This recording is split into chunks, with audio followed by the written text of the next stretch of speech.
Quatrième excès d'amour. L'amour effectif dès le commencement fait souffrir à Jésus les douleurs répétitives de sa passion. Mon enfant, si tu veux passer de mon amour dévorant à mon amour agissant, tu me découvriras dans un abîme sans fond de souffrance. Considère que chaque âme conçue en moi m'apporte le fardeau de ses péchés, de ses faiblesses et de ses passions. Mon amour m'amène à porter le fardeau de chacun. Parce que, après avoir conçu son âme en moi, j'ai aussi conçu la contrition et la réparation qu'il aura à offrir à mon Père.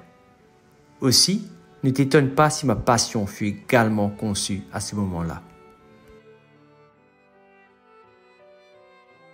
Regarde-moi bien dans le sein de ma mère, et tu découvriras combien j'y vis de souffrance.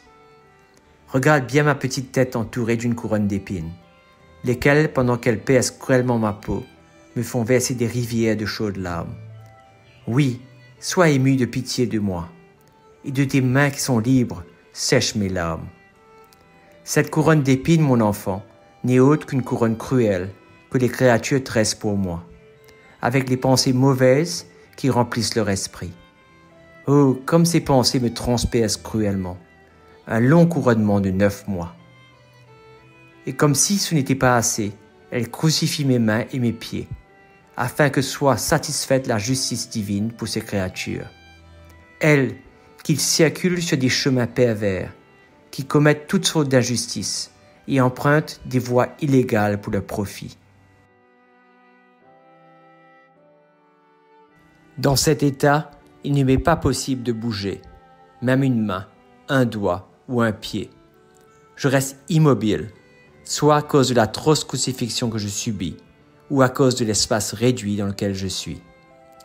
Et j'ai vécu cette crucifixion pendant 9 mois. Sais-tu, mon enfant, pourquoi le couronnement d'épines et la crucifixion seront renouvelés en moi à chaque moment? C'est que le genre humain ne cesse de concevoir des desseins cruels, qui, comme des épines ou de clous, transpercent sans cesse mes tempes, mes mains et mes pieds.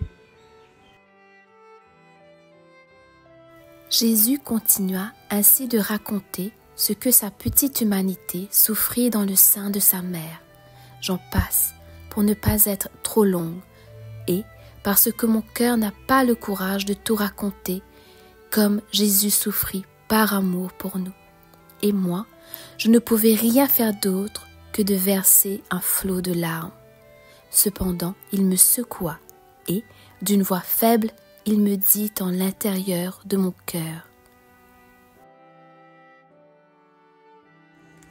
Mon enfant, j'ai hâte de t'embrasser et de te retourner l'amour que tu me donnes.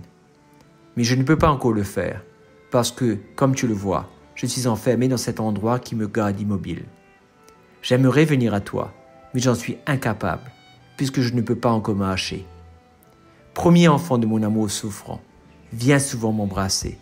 Plus tard, quand j'émergerai des entrailles de ma mère, je viendrai à toi pour t'embrasser et pour rester avec toi. Dans ma fantaisie, je m'imaginais être avec lui dans le sein de sa mère, et je l'embrassais et le serrais sur mon cœur. Dans son affliction, il me fit, une fois encore, entendre sa voix et me dit: Mon enfant, c'est assez pour le moment. Va maintenant méditer sur le 5e excès de mon amour, qui, malgré qu'il soit rejeté, ne se retirera pas, ni ne s'arrêtera. Plutôt, il surmontera tout et continuera d'avancer.